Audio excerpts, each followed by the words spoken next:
when one feels under pressure or, that there's conflict coming at them, perhaps from a supervisor, it puts them in this state of anxiety. A critical part of radical candor, if you can lead with witnessing their intention or something that is positive that they're doing, then that sets this tone of peace. You're saying from the beginning, I see you as a person.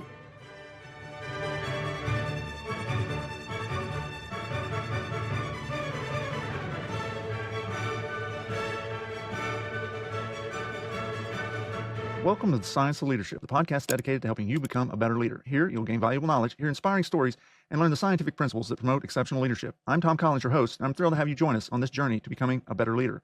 One of the most difficult yet rewarding responsibilities of leadership is providing honest, direct feedback while also caring deeply about those we lead. Today, we're diving deep into radical candor, the ability to challenge directly while caring personally. To help us explore this, I'm honored to be joined by Dr. Kate Smith, Senior Associate Dean of Biology Education and Professor of Medical Science at Brown University. Dr. Smith has extensive experience in academic leadership and faculty development, where radical candor plays a crucial role in fostering growth, collaboration, and trust. Kate, thank you for joining me today on the Science of Leadership. Hi, Tom. Thank you so much for having me. Wonderful podcast. Always fun to talk to you. Glad to be here. Well, let's start with the basics. In Kim Scott's book by the same title, Radical Candor balances honesty and directness with empathy. In your experience or from your perspective, what does radical candor mean? Yeah, great. So, first of all, huge credit to Kim Scott. I admire her work so much. It's helped me tremendously as a leader. She puts it quite simply. It's how to say what you mean without being mean. I think that's what captured me initially when I watched her TED Talk, or maybe it was in the book. But I think that's something that all of us as leaders want to be able to do. More formally, radical candor is described as really caring personally about people while challenging them directly. And it requires both parts to be able to pull it off effectively. I think when we care about people personally, we need to really value them as people, as humans, as individuals, and not just as workers. And that then puts us in a position for our direct challenge or encouragement to change as being received by them really effectively. Radical candor, I think of as being short and direct and impactful. And we can talk about this, but Kristen Scott really lays out this idea that if radical candor is not happening, there's usually three other things that are. And she refers to those as manipulative insincerity, obnoxious aggression, and ruinous empathy. And I think we should spend some time talking about those because usually I think all of us as leaders sit in one of those buckets if we're not already in the radical candor space. Yeah, let's do that. Let's hit on those. So, which one do you want to start with? Let's do obnoxious aggression. All right. This is the boss that no one wants. And I think all of us as leaders are probably striving to never be. So this is the brutal honesty space. It's when you just challenge someone without offering any appreciation, empathy, or understanding. In those cases, that's where people just feel attacked. All they hear and feel is the attack, and they're usually not going to pay attention at all to the criticism. So, here's an example, and I think Kristen Scott uses this in one of her talks or books. So, Tom, you've just given a speech, and you've given the first half. You need to go back on stage, give the other half. You come off stage, and you have lettuce in your teeth. And I'm your supervisor, and I say, Tom, you look ridiculous. You've had lettuce in your teeth the whole time. This is horribly embarrassing. That's all you hear. And now you're just mortified. So that's obnoxious aggression. No one wants to be that person or receiving that. Another one is kind of the opposite. Kristen Scott refers to it as manipulative insincerity. This is, it's really where praise is insincere, or often when a leader might be talking about an individual's transgressions behind their back. This is kind of, really nasty stuff and creates toxic workplaces often. The example here would be you come off the stage from your speech and you've got that lettuce in your teeth. And I say to you, boy, Tom, you look really professional up there. You sound good too. You have nothing to address. And then you go off feeling good. And I say to your colleague, Jerry, next to me, Jerry, can you believe Tom had lettuce in his teeth? He looks ridiculous. So that's manipulative insincerity. And then the last one is called ruinous empathy. And I think this is one, and Scott talks about this, is where most people as leaders kind of tend to sit.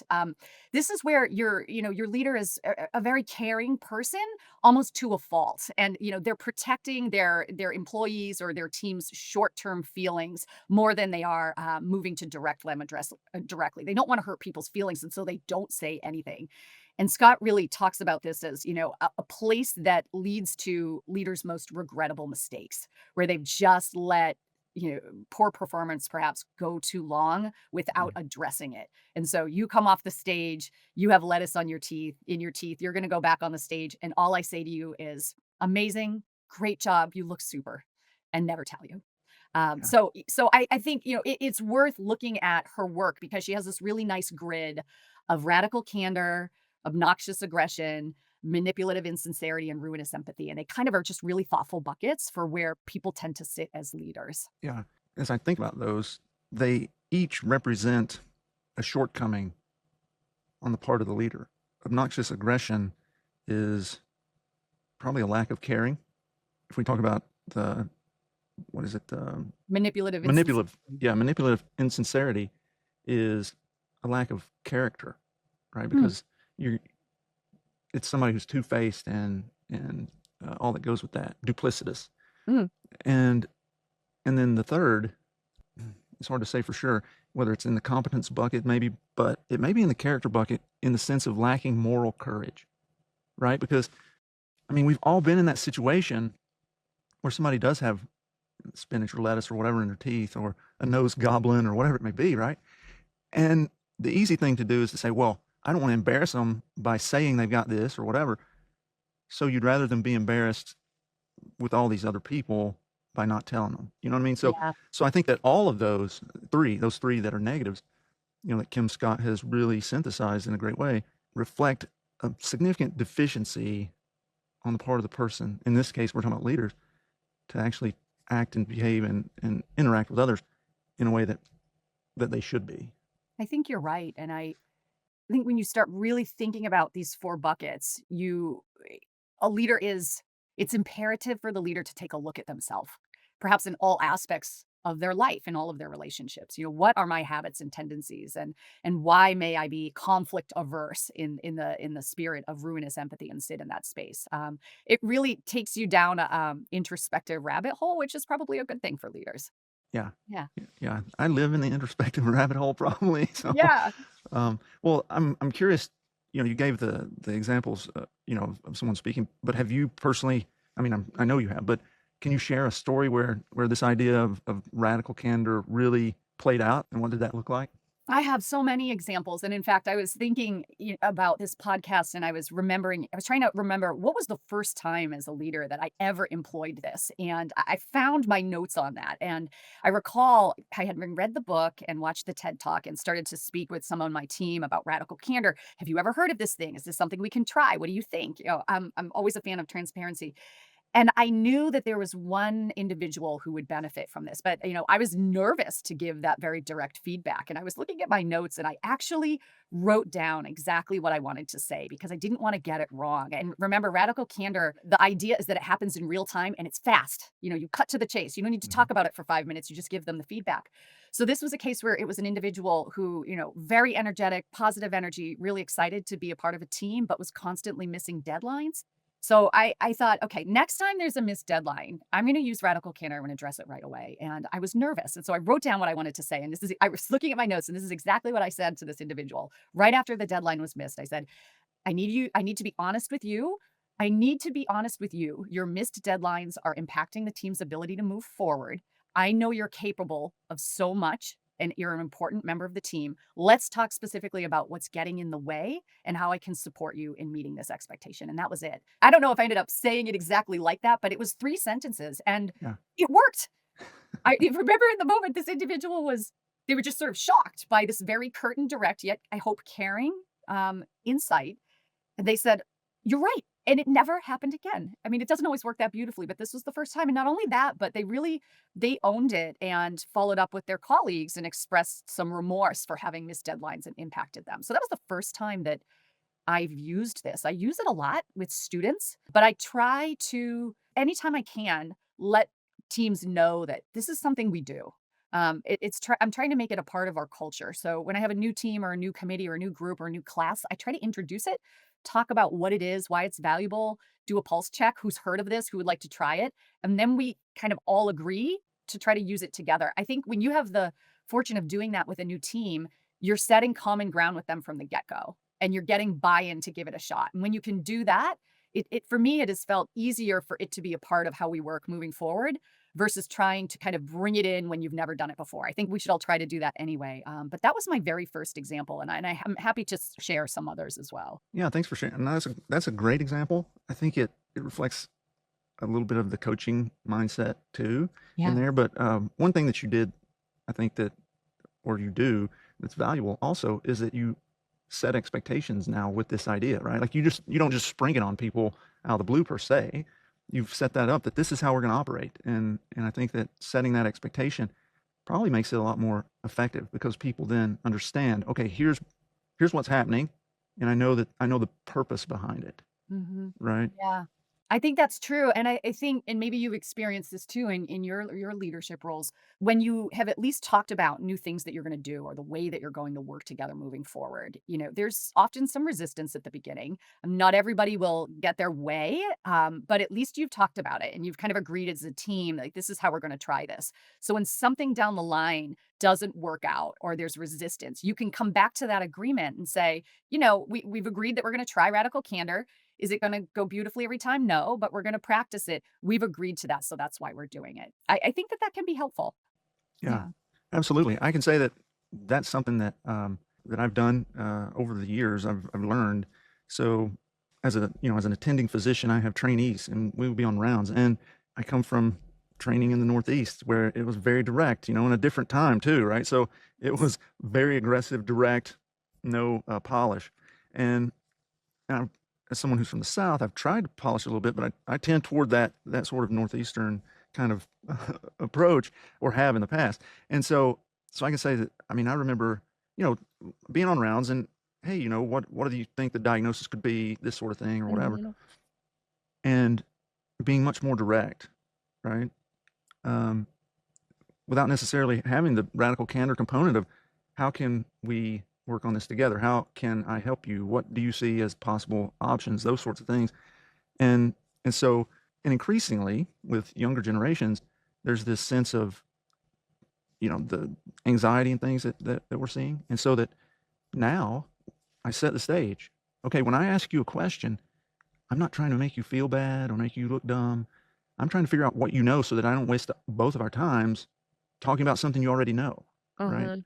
And so setting it in that frame, and then actually using some of these techniques with regard to radical candor, I Yeah. find that goes so much further and is so much more helpful for the student or the trainee because there isn't that amygdala fight or flight or freeze response. They're able to receive it.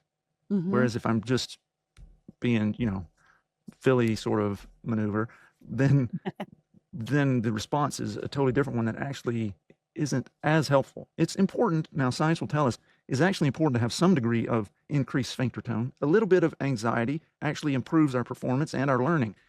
But when it's really ramped up, we lose all that. So anyway, Yeah, I think that's true. I was thinking about you in medicine or in, people who are perhaps in the military or, in very intense work environments that radical candor might almost be most beneficial in those places where you need to be able to respond in real time with feedback and then just move. There's not time to spend, dancing around issues right. or half saying what you need to happen or any you need to say it and you need to give feedback and then we need to move on. So I did think, about you and that might be especially important in the medical environment. Yeah, I mean, you're right. Because in those moments, seconds count. Yeah. Life is determined in seconds, right? So if you screw something up, right? I mean, I can remember as a third year medical student, you're basically the bottom of the barrel, and being a human instrument in a real sense. So I remember being on surgery rotation, and I was holding a retractor. Retractor is this metal implement that basically you hold and you pull on, and it moves tissue and flesh out of the surgical field so the surgeon can Mhm. see what they're doing. And so, you have two surgeons who are side by side, and I'm holding a retractor under their armpits, like in this entirely unergonomical position for hours in the middle of the night while they're operating on someone's abdomen, right? Mhm. And if the retractor needs to be moved, it doesn't matter that it bothers my arm or that I'm doing it wrong, right? It's like this person dies if this isn't done right. And so they're just like, move, do this, that, whatever. Um, and so in those moments, it really is like there's no feedback. We had a guest on the program Admiral Mike Rogers, and he was telling about an event off the coast of Grenada, okay, back in the 80s. And this event where Navy SEALs were pinned down and they needed air support, naval air support in the moment. Mhm. And the person who was citing all of a sudden determined they couldn't take a human life, right? Like they couldn't help out with this operation. And so in that second, there had to be a change. There was no time for feedback and talk about it in that way. But most of the time, we're not in those situations, right? We're not in those life and death instances. Mhm. And so if we can take the time and do this, as you outlined so beautifully, we can be so much more effective. Yeah, I think so. And you made a point a few minutes ago about when one feels under pressure or, that there's conflict coming at them, perhaps from a supervisor, it puts them in this state of anxiety. And they're all of the reptilian brain fires and it's fight or flight or freeze and cortisol pulses through the system. And, in that very moment, it's very difficult to just think clearly and focus on the information. And I think that, a critical part of radical candor being effective is about that caring focus on the person coming first. So, if you can lead with witnessing their intention or something that is positive that they're doing, then that sets this tone of peace. You're saying from the beginning, I see you as a person and, that you're capable of this thing or what you're doing well here. And then you follow with the direct feedback. In theory, you are helping that person stay in a more calm space. But you have to kind of gauge it as you go. I think it certainly can be shocking to some individuals to receive feedback like that, even if it comes, after praise. So a piece of this is in the moment that you're delivering it, gauging where the person is at. Can you use what you see in their body language or their tone to determine, are they in freeze? Are they in flight? Are they in shock? And now you've got to kind of decide, do I go back a bit more to praise and understanding, or perhaps they're staying very resistant. And now you have to lean in more to being direct and ensuring they're hearing you. So, a lot of it happens in real time. And as a leader, being able to kind of sense all of those cues and let that very quickly help you determine where do you head next is another piece of this. Yeah, I think that there's so much psychology and neurophysiology that we're talking about here with Yeah. regard to how this works and kind of why it works. I think, you know, hopefully that helps our listeners to begin to understand the real value of this, Mhm. that it changes the negative impacts that we can have into something that can be positive and effective. Um, as you think about it, just generally, what do you see as I mean, we've hit on this a little bit, but the real value of radical candor? Honestly, I think it's probably what everybody wants in their lives. If you have this in place, what else do you have? You have trust. Yeah. You have the ability to go more deeply and address issues directly with people so that in theory is building stronger connections one-on-one or in teams. It leads to efficiency. You're not dancing around issues or delaying giving feedback. So how much more efficient can we be if we can cut to the chase kindly and address issues in real time? Cut to the So I think chase about kindly. I like that. yeah, so trust, deeper connection, more efficiency. I aspire to think that once people start to embrace this, practice it and see that they use it often, that it infuses into the rest of their life and outside of the workplace. And maybe that's, there's benefit there as well. Yeah, you're hitting on something that, from the standpoint of the work that I've done in leadership in the book and so forth, that's coming out in July. This idea that these things that we're talking about right now and on this podcast, it's not just about leadership, Mhm. right? It's about a better life, being a better human. How to interact with people better and how to have a more positive impact in the world. So I agree with you 100%. And I try to share studies where people have looked at the particular idea that we're talking about, since this is the science of leadership. Turns out that Kim Scott published Radical Candor in 2015. So in science years, that's not very long for somebody to identify that this idea exists and then to start to study it. So I can't cite studies that have been done on radical candor per se. There are people who have written things about it, like Veach and Kim wrote about it and said and sort of defined it a little bit differently, but similar.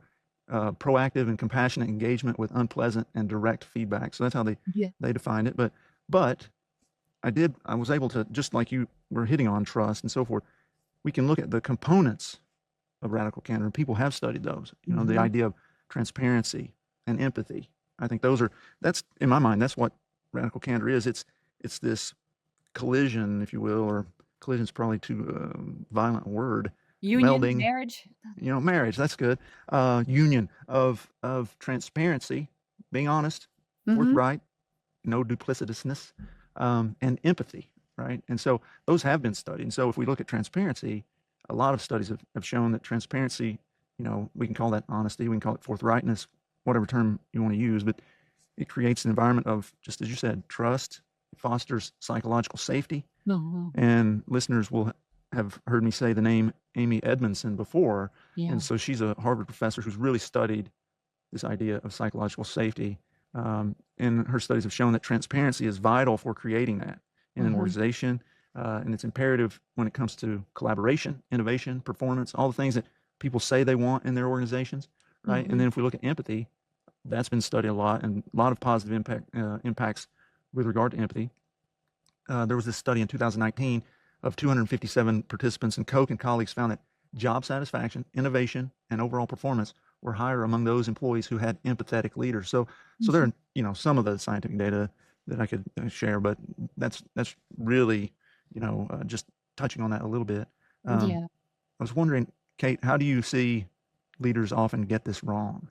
I would say, first of all of those are very interesting things, and before I answer your question, Yeah, what you were talking about there reminded me of Esther Perel's work, which is really about relationships of any type, and she says that the quality of our lives, um, are dependent on the quality of our relationships, whatever yeah, the relationship, whether it's a romantic partner, with your child, with your parent, at work, and I think for me, that's at the core of all of this, and things yeah, like practicing psychological safety and radical candor, I think those help us have the relationships that we want.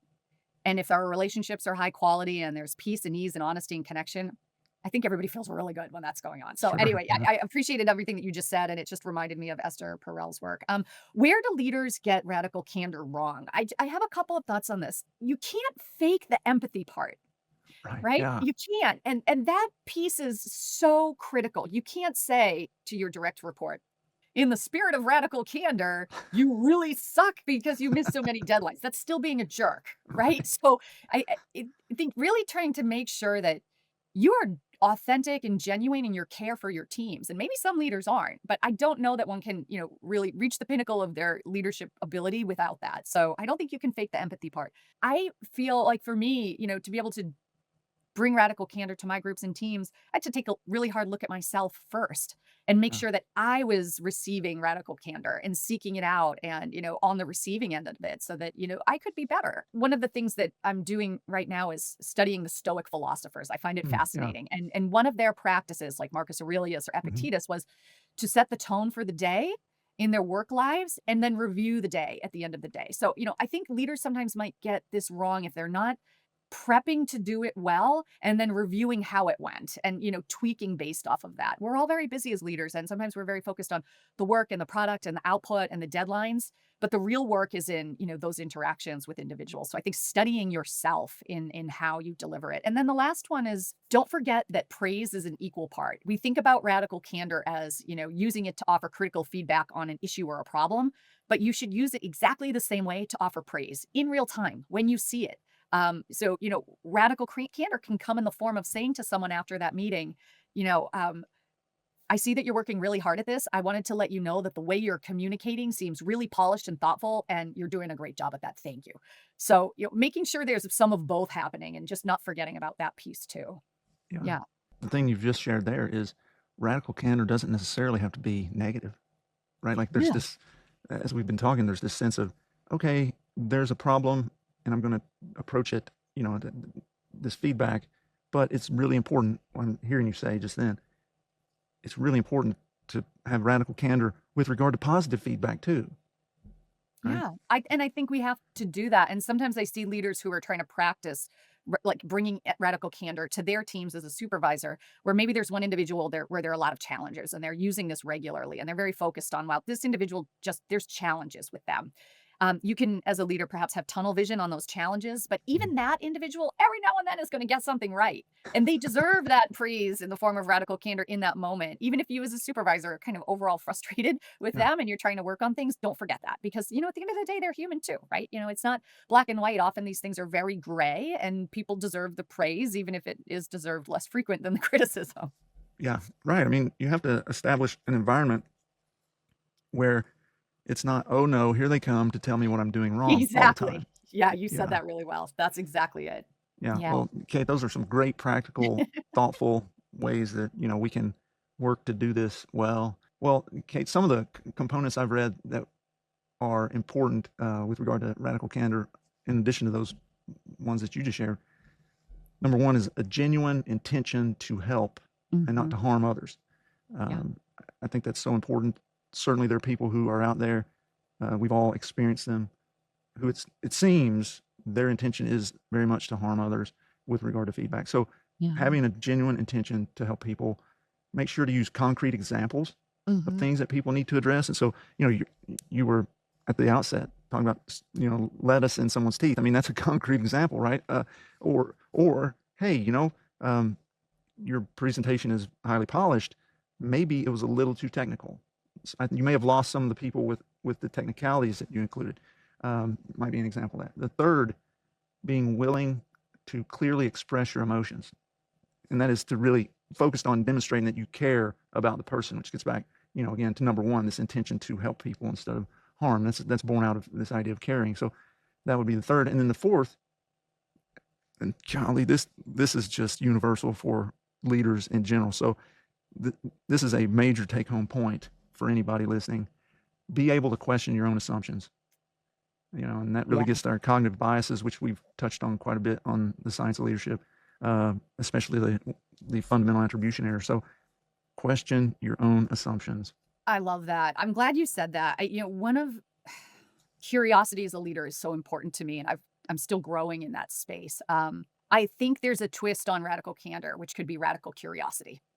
Oftentimes, radical candor works well when you know the very specific thing that you need to address with someone. But we as leaders don't always understand why that's happening. For someone who has a hard time receiving that feedback, that even if it comes with praise, starting with radical curiosity can be another twist on this. And I'll tell you, you asked me earlier, can these tools be applied outside of your leadership life? Radical candor does not work with my teenage boys, but radical curiosity does.